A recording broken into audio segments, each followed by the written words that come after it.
Good morning guys, good morning. Ayan guys, happy Sunday. Morning ngayon ng Sunday. Ayan guys, kahapon pumunta kami ng grocery, bumili ako ng apple. Apple to guys ha, akala mo pear no? Pero, ang ganda to kasi tingnan. Ganyan siya, nakataog. Ayan. Sus pala oh, may damage na pala.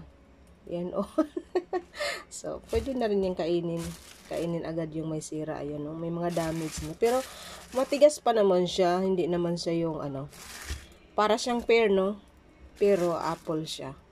Ayan no. Ito, babalatan ko na to ngayon para bago pa masira lahat itong dalawa. Ayan. Tapos, bumili kami ng gatas. Itong gatas na to guys. Ito.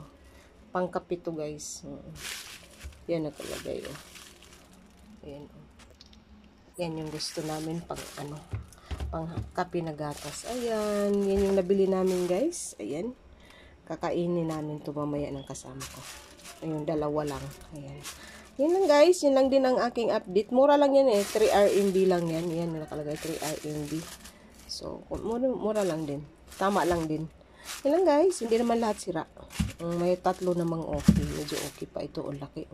Laki nito, no? Yan lang guys. Maraming salamat. Thank you for watching guys. Bye.